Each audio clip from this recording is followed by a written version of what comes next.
So hello guys, this is Vikas and you watching BK24 study zone. इस video में बात करेंगे 7 फरवरी 2019 के करंट अफेयर्स के बारे में। तो चलिए शुरुआत करते हैं आज की करंट अफेयर्स वीडियो में। आपको बता दूं कि इस वीडियो का डिटेल PDF का लिंक मैंने डिस्क्रिप्शन में दिया हुआ है, तो आप लोग आज की PDF भी डाउनलोड कर सकते हैं डिस्क्रिप्शन में दिए गए लिंक से। साथ ही साथ अगर आप चैनल पर नए हैं तो डेली करंट अफेयर्स देखने के लिए चैनल को सब्सक्राइब कर लीजिए। रोज़ रात में 12 बजे मैं करंट अफेयर्स की वीडियो अपलोड कर देता हूँ। और इसी तरीके से अगर आपने सब्सक्राइब कर लिया है तो बेल आइकन दबाना बिल्कुल भी मत भूलिएगा। अगर आप बेल आइकन नहीं दबाते हैं तो आपको वीडियो की नोटिफिकेशन नहीं मिल पाती है। और वीडियो पसंद आती है तो लाइक करना बिल्कुल भी मत भूलिएगा। तो चलिए शुरुआत करते हैं। पहला क्वेश्चन लेते हैं अपना। पहला क्वेश्चन है कि निम्न में से कौन सा पुरातत्व स्थल राजस्व अर्जन के मामले में शीर्ष पर है, यानी कि गवर्नमेंट ऑफ इंडिया को सबसे ज़्यादा रेवेन्यू कौन से पुरातत्व स्थल से मिलता है, हमको ये बताना है। सही आंसर ऑप्शन ए वाला है, यानी कि ताजमहल। ठीक है। अभी सरकार की तरफ से जो बात बताई गई है वर्ष 2015 से 2018 के लिए, तो ये बताया गया है कि सब इस दरमियान सबसे ज़्यादा राजस्व जो मिला है वो मिला है ताजमहल से। दूसरे नंबर पे है आगरा का किला और तीसरे नंबर पे है कुतुब मीनार। ठीक है। तो इन तीन से टॉप 3 हैं ये, जिनसे कि भारत सरकार को सबसे ज़्यादा रेवेन्यू मिला है। ये चीज़ आपको यहाँ से ध्यान होनी चाहिए।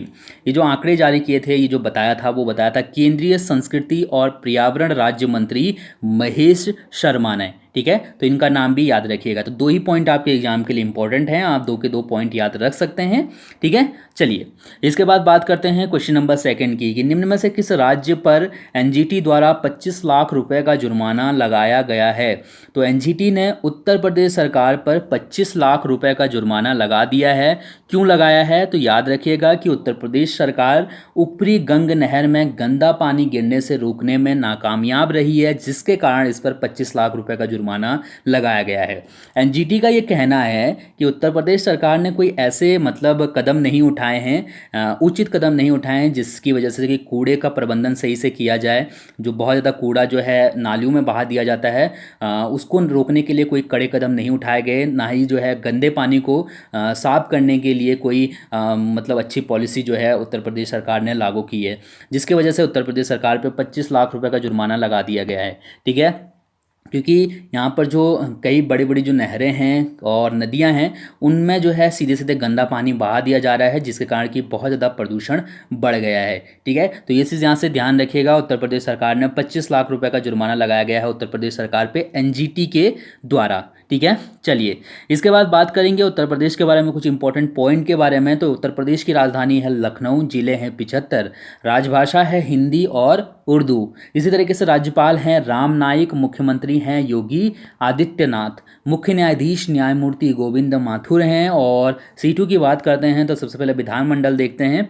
विधान परिषद के लिए 100 सीटें हैं और विधानसभा के लिए 404 सीटें हैं। इसी तरीके से राज्यसभा के लिए 31 सीटें हैं और लोकसभा के लिए 80 सीटें हैं उत्तर प्रदेश से।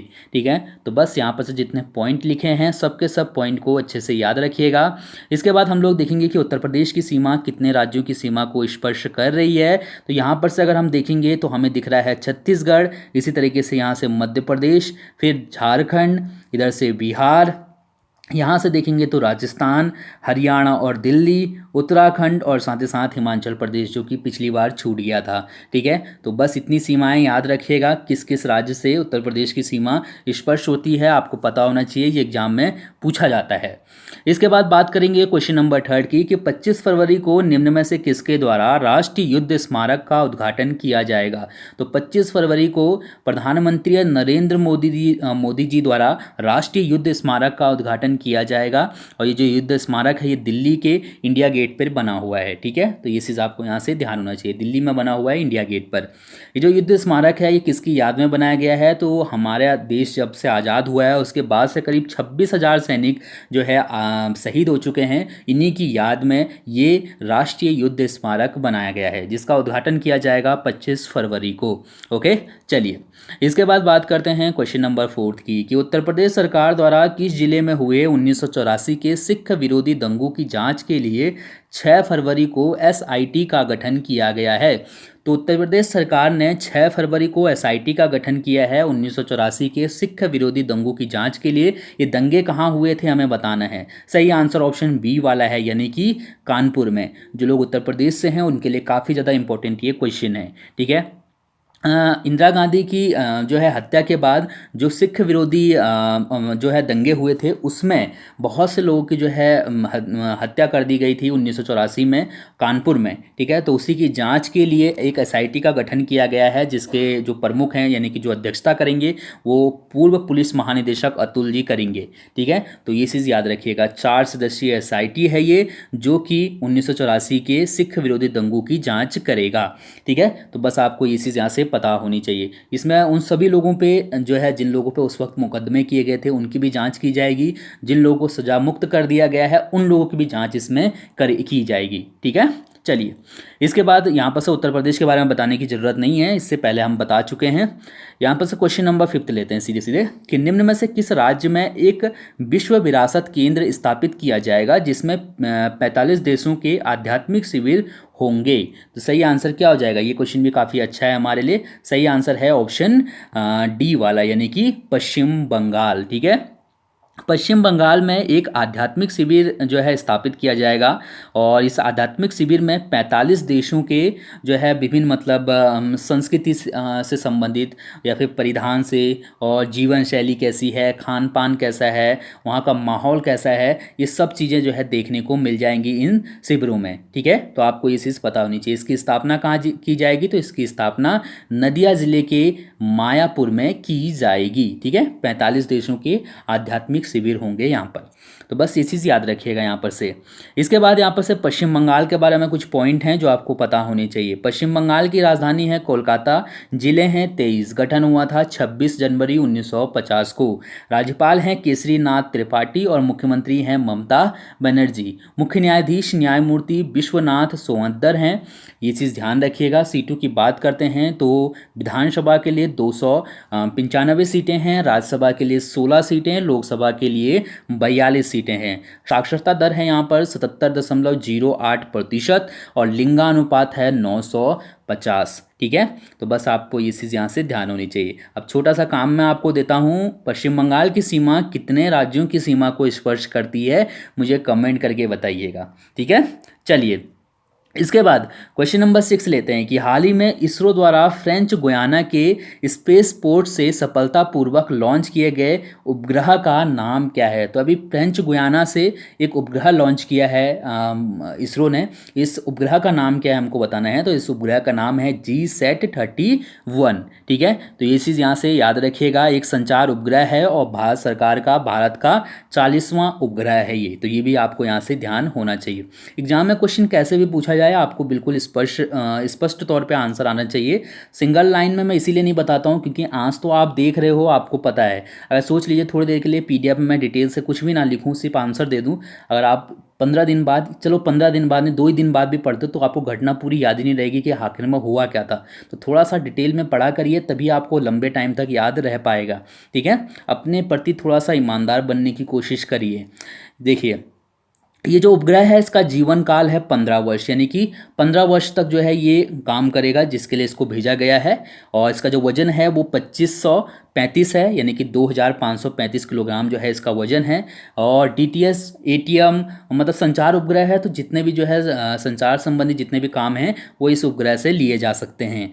और इसरो का मुख्यालय बेंगलुरु में है और अध्यक्ष वर्तमान में के सिवान है। एग्जाम में पूछा जाता है तो ये भी ध्यान रखिएगा। ठीक है, तो यहाँ पर से जितने भी पॉइंट हैं मुझे लगता है यहाँ पर क्लियर हो गए होंगे आपको। फिर भी अगर कोई डाउट हो तो कमेंट करके पूछ लीजिएगा। क्वेश्चन नंबर 7वां लेते हैं, कि भारतीय सेना द्वारा संयुक्त मानवीय सहायता और आपदा राहत अभ्यास एक्सरसाइज राहत का आयोजन 11 फरवरी से कहाँ आयोजित किया जाएगा? ठीक है, एक्सरसाइज राहत का आयोजन कहाँ किया जाएगा 11 फरवरी से, ये चीज़ हमें यहाँ बतानी है। सही आंसर ऑप्शन बी वाला है, यानी कि राजस्थान में। ठीक है, ऑपरेशन राहत का आयोजन 11 और 12 फरवरी को राजस्थान में किया जाएगा। राजस्थान के 3 प्रमुख जिले जयपुर, अलवर और कोटा में। ठीक है, तो इन 3 जगहों पर किया जाएगा। तो बस इस चीज़ आपको ध्यान होना चाहिए, 3 के 3 नाम याद रखिएगा। ओके, और इसमें जो है सशस्त्र सेना बलों के साथ साथ राष्ट्रीय आपदा प्रबंधन प्राधिकरण और विभिन्न संगठन हिस्सा लेंगे। एक्चुअली में जब हम आपदा आती है तो उस वक्त जो है सभी संगठनों को मिलकर काम करना होता है। तो एक दूसरे के बीच में जो जो है समन्वय नहीं बन पाता है। तो उन्हीं सब चीज़ों को सही करने के लिए इस तरीके के अभ्यास टाइम टू टाइम किए जाते हैं। ठीक है, तो ये चीज़ ध्यान रखिएगा। राजस्थान में 11 और 12 फरवरी को एक्सरसाइज राहत का आयोजन किया जाएगा। इसके बाद यहाँ पर से राजस्थान के बारे में कुछ पॉइंट हैं जो आपको पता होना चाहिए। राजस्थान की राजधानी है जयपुर, राज्यपाल हैं कल्याण सिंह, मुख्यमंत्री हैं अशोक गहलोत, मुख्य न्यायाधीश न्यायमूर्ति प्रदीप नंद्राजोग हैं। और सीटों की बात करते हैं तो विधानसभा के लिए 200 सीटें, राज्यसभा के लिए 10 सीटें और लोकसभा के लिए 25 सीटें हैं राजस्थान से। अब यहाँ पर से हम लोग मैप देखेंगे जिसमें कि हमें क्या देखना है सभी को पता है। मैप में इसकी सीमा कितने राज्यों से लगी है हमको ये बताना है। तो यहाँ पर से देखेंगे तो गुजरात लगा हुआ है, इसी तरीके से इधर से मध्य प्रदेश लगा है, यहाँ से देखा तो उत्तर प्रदेश की सीमा भी राजस्थान से लगती है, हरियाणा की सीमा भी लगती है और पंजाब की सीमा भी लगती है। ठीक है, इसी तरीके से अगर यहाँ से देखेंगे तो पाकिस्तान भी इससे लगा हुआ है, जयपुर आपको राजधानी के तौर पर यहाँ पर बीच में दिख रहा है। ठीक है, तो यहीं पर इसका आयोजन किया जाएगा ऑपरेशन राहत का। ठीक है, ये चीज़ याद रखिएगा, एक्सरसाइज राहत का। चलिए इसके बाद बात करेंगे हम लोग क्वेश्चन नंबर 8वें की कि किस स्मार्टफोन कंपनी ने देश में स्टार्टअप इकोसिस्टम को विकसित करने के लिए तेलंगाना सरकार के साथ समझौता किया है। सही आंसर ऑप्शन ई वाला है, यानी कि ओप्पो। ठीक है, चीन की स्मार्टफोन कंपनी है ओप्पो और इसके और तेलंगाना सरकार के बीच में एक समझौता हुआ है जिसके तहत जो ओप्पो कंपनी है वो स्टार्टअप को बढ़ाने के लिए टेक्निकल सुविधाएं उपलब्ध करवाएगी। कैमरे से इमेज प्रोसेसिंग संबंधित, बैटरी संबंधित, गेमिंग संबंधित, मतलब ये जो कैसे बनाया जाता है, कैसे इनका निर्माण किया जाता है, या फिर कह सकते हैं कि कैसे जो है कैमरा क्वालिटी अच्छी बनाई जा सकती है, कैसे बैटरी की क्वालिटी अच्छी बनाई जा सकती है, मतलब इन सब चीज़ों के बारे में जो स्टार्टअप कंपनियां हैं उनको जो है ये बता सकते हैं। जो भी अपना स्टार्टअप शुरू करना चाहते हैं उनके साथ जो है ये जानकारी साझा कर सकते हैं। ठीक है, तो बस यहाँ से यही पॉइंट है, किसके साथ समझौता किया है, कौन से राज्य सरकार के साथ, ये ध्यान रखिएगा। इसके बाद यहाँ पर से क्वेश्चन नंबर 9 है कि हाल ही में वैज्ञानिकों द्वारा दी गई जानकारी के अनुसार चुंबकीय उत्तरी ध्रुव अपनी जगह से हर साल किस गति से खिसक रहा है।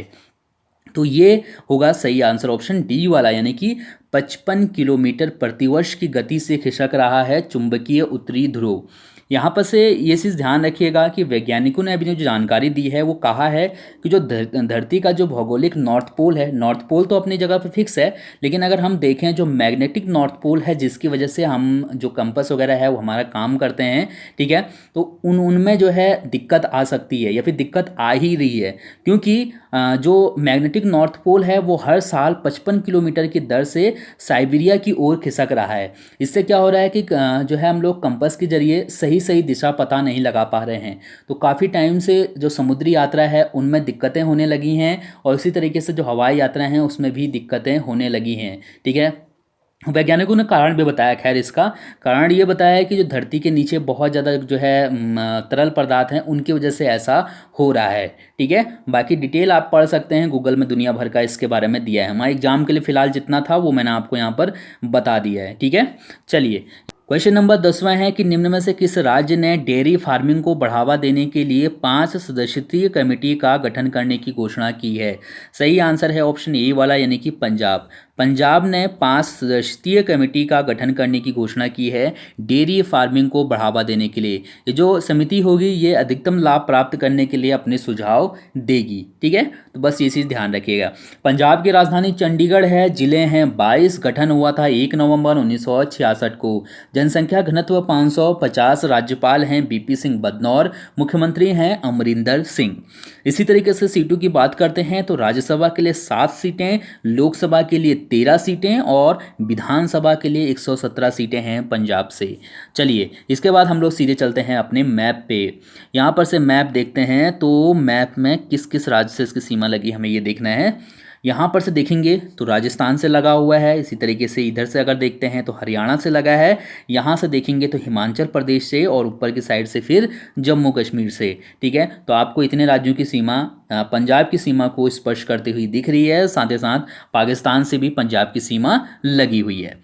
इसके बाद बात करते हैं क्वेश्चन नंबर 11वें की कि 5 फरवरी को पप्पू पॉलिस्टर नाम से मशहूर किस एक्टर का निधन हो गया है। हमें इनका रियल नाम बताना है, घुमा फिरा के पूछा जाए तो। सही आंसर है सैयद बदर उल हसन खान बहादुर इनका नाम था। पप्पू पॉलिस्टर के नाम से इनको जाना जाता था। काफ़ी मशहूर ये एक्टर थे। इनकी मैं आपको पिक्चर दिखाऊंगा, फ़ोटो दिखाऊंगा तो शायद आपको याद भी आ जाएगा। बहुत सी फिल्मों में इन्होंने काम किया था। जोधा अकबर, फिर भी दिल है हिंदुस्तानी, तेरे मेरे सपने, तो कई फिल्में थी जो कि बहुत ज़्यादा चली हुई, उनमें इन्होंने काम किया था। 5 फरवरी को इनका निधन हो गया। सबसे ज़्यादा जो फेमस शो था, सबसे ज़्यादा जो इनका प्रसिद्ध सीरियल रहा वो रहा नंदी के अवतार में, जो इन्होंने ओम नमः शिवाय में काम किया था। ठीक है, तो नंदी का जो है रोल प्ले किया था इन्होंने ओम नमः शिवाय में। और पूरे भारत में जो है इनको जाना जाता था। जिन लोगों ने भी ओम नमः शिवाय देखा वो लोग इनको भूले नहीं होंगे। तो आप लोग यहाँ पर से देख भी पा रहे हैं। चलिए, क्वेश्चन नंबर 12 है कि 6 फरवरी को राष्ट्रपति रामनाथ कोविंद ने कितने कलाकारों को संगीत नाटक अकेडमी पुरस्कार प्रदान किए हैं? 2017 के लिए पुरस्कार दिए गए हैं, तो कितने लोगों को दिए गए हैं हमें बताना है। सही आंसर ऑप्शन सी वाला है, यानी कि 42 लोगों को। ठीक है, राष्ट्रपति रामनाथ कोविंद ने 42 कलाकारों को संगीत नाटक अकेडमी पुरस्कार दिए हैं। ये पुरस्कार 2017 के लिए दिए गए हैं, तो ये चीज़ हमें यहाँ से ध्यान होनी चाहिए। कई लोगों को ये पुरस्कार दिए गए हैं, जिनमें कि कुछ जो है नाम है, जैसे राजेंद्र प्रसन्ना हो गए, ये बांसुरी वादक थे। शोभा कौशर हैं जो कि नृत्यांगना है कथक की, और भी कई नाम इसमें शामिल हैं। ठीक है, तो मैंने जो है थोड़ा बहुत PDF में लिख दिया है, आप लोग वहाँ से पढ़ सकते हैं। बाकी ये चीज़ याद रखेगा, 42 लोगों को दिया गया है। अब बात करते हैं कुछ वन लाइनर क्वेश्चन की, जो हमारे एग्जाम के लिए इंपॉर्टेंट तो हैं, लेकिन क्वेश्चन नहीं बनाया मैंने, थोड़ा बहुत से ही काम चल जाएगा। 13वां क्वेश्चन, हाल ही में केरल सरकार ने एंडोसल्फान आंदोलन को समाप्त करने की घोषणा की है। एग्जाम में अगर आपसे पूछा जाता है कि एंडोसल्फान आंदोलन कहाँ समाप्त करने की, किस राज्य ने जो है इसको समाप्त करने की घोषणा की है, तो आपको पता होना चाहिए केरल में। ठीक है, एंडोसल्फान एक तरीके से एक कीटनाशक है। काफ़ी टाइम पहले ही इस पर प्रतिबंध लग चुका है केरल में। इसकी वजह से काफ़ी लोगों को जो है दिक्कतें हुई, उनके स्वास्थ्य में जो है काफ़ी ज़्यादा नुकसान हुआ, और कुछ लोग तो ऐसे थे जिनके बच्चों में भी इसकी वजह से प्रॉब्लम हुई। ठीक है, तो इसके खिलाफ आंदोलन किया जा रहा था, मांग की जा रही थी। जो लोग इससे पीड़ित लोग थे वो मुआवजे वगैरह की मांग कर रहे थे। तो जो केरल सरकार है उसने अब उन सभी की मांगे मान ली हैं, और एंडोसल्फान आंदोलन समाप्त हो गया है केरल में। ठीक है, 14वां पॉइंट कि जो केंद्र सरकार है उसने महिलाओं को खदानों में काम करने की जो है छूट दे दी है, यानी कि ज़मीन के अंदर भी काम कर सकती हैं महिलाएं। पहले ये छूट प्राप्त नहीं थी, पहले महिलाओं को आज्ञा नहीं थी कि वो खदानों के अंदर जाके काम करें। हालांकि अवैध तरीके से कई महिलाएं काम करती थी पहले भी। यहाँ पर से ये चीज़ ध्यान रखनी चाहिए कि जो ये छूट दी गई है, 3 महिलाओं का समूह कम से कम होना चाहिए, यानी कि कम से कम 3 महिलाएं होनी चाहिए। किसी अकेले महिला को खदान के अंदर नहीं भेजा जाएगा। ठीक है, छूट की जो सीमा रखी गई है वो रखी गई है सुबह 6 बजे से शाम को 7 बजे तक। ना ही 6 बजे से पहले और ना ही 7 बजे के बाद महिलाएं खदानों में काम कर सकती हैं। तो आपको इस चीज़ यहाँ से पता होनी चाहिए। 15वां पॉइंट कि बॉम्बे हाई कोर्ट ने RBI को निर्देश दिया है कि वो एक ऐसा ऐप बनाए जिससे कि दृष्टिहीन लोग जो है पैसों की, जो नए नोट हैं उनकी जो है आसानी से उनको पहचान सकें। तो जो बॉम्बे हाई कोर्ट है उसने ऐसा कहा है RBI से कि वो एक ऐसा जो है ऐप विकसित करे जो कि हार्डवेयर आधारित हो, यानी कि सॉफ्टवेयर आधारित ना हो, हार्डवेयर आधारित हो, जिससे कि दृष्टिहीन लोग आसानी से नोटों की पहचान कर सकते हैं। ठीक है, तो ये हमारे कुछ इंपॉर्टेंट क्वेश्चन थे करंट अफेयर्स के, तो आपको इस चीज़ ध्यान होनी चाहिए। चलिए अब बात करते हैं कल के कुछ क्वेश्चन की जो मैंने आपसे पूछे थे। पहला क्वेश्चन था कि भारत में नेपाल का राजदूत निम्न में से किसको नियुक्त किया गया है? सही आंसर ऑप्शन सी वाला था, नीलांबर आचार्य को।